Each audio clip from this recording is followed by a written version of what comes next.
Virginia. Congressman, thank you for being here. I want to start with the news of the day. The president really doing sort of this shuttle diplomacy almost at the White House on the Afghanistan-Pakistan situation. And I want to ask you about your colleague, David Obey, the chairman of the Appropriations Committee.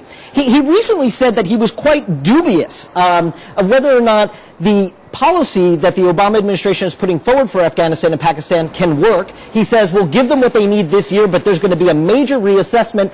That seems to be in a different position than I've heard from your party, which seems to be on board with Obama's plans. Well, you're exactly right. I mean, this is an instance where I think you'll find most of us on the Republican side of the aisle supporting the spirit of what the president is trying to do.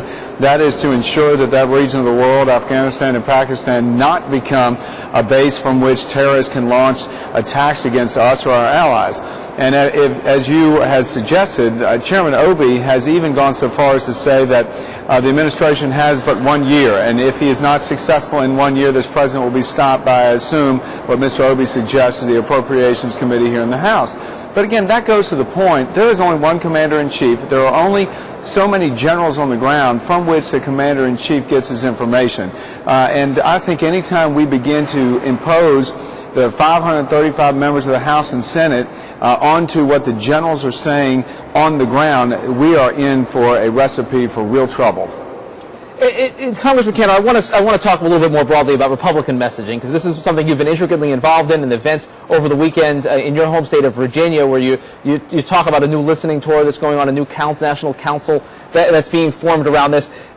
Where do things stand? We're more than 100 days into the new administration, and a lot of people are talking about rebranding of the party. I know you take an issue with that as a way of terminology. Where do things stand in terms of the Republican Party finding a message that relates to people? Well, listen, it's not a rebranding message. I do take issue with that, because the National Council for a New America is a group that has been launched to go about reconnecting with the people, and so that we can adopt the Reagan model of going and selling the conservative message. It is not about rebranding the conservative message. It is about fostering discussions, wide open policy debates, robust discussions around the issues facing this country and around the issues facing people across America and in their communities.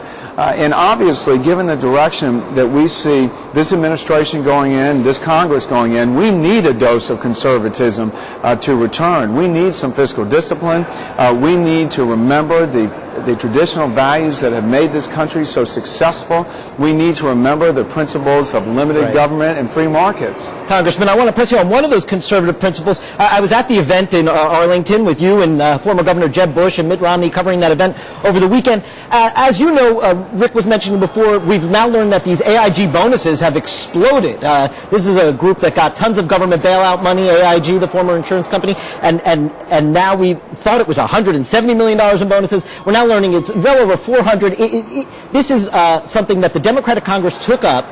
Jeb Bush talked about this issue at your event. He said part of the conservative principles you need to press is instilling an environment of certainty for investors. Take a listen. We'll talk about it on the other side.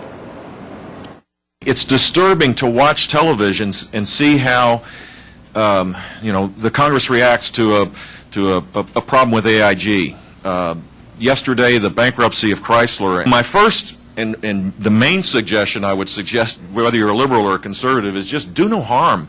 Take a step back and take things easier. Don't change the rules after the fact.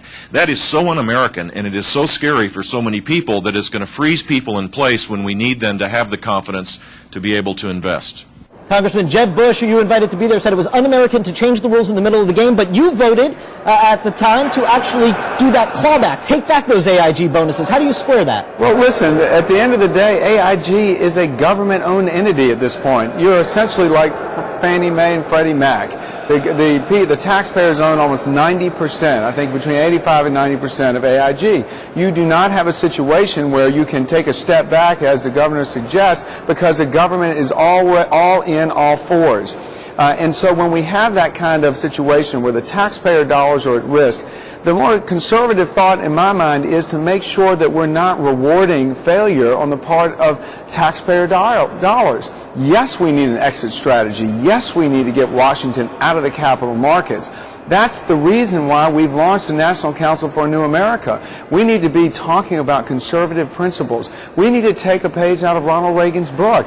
He was the one that went out and says, you know what, we've got to convince the American people that the conservative way is a much better way for our country, and we will see it a return to prosperity if we follow the common sense conservative principles that he was about and that we know this country was founded upon. Congressman Eric Cantor, thank you.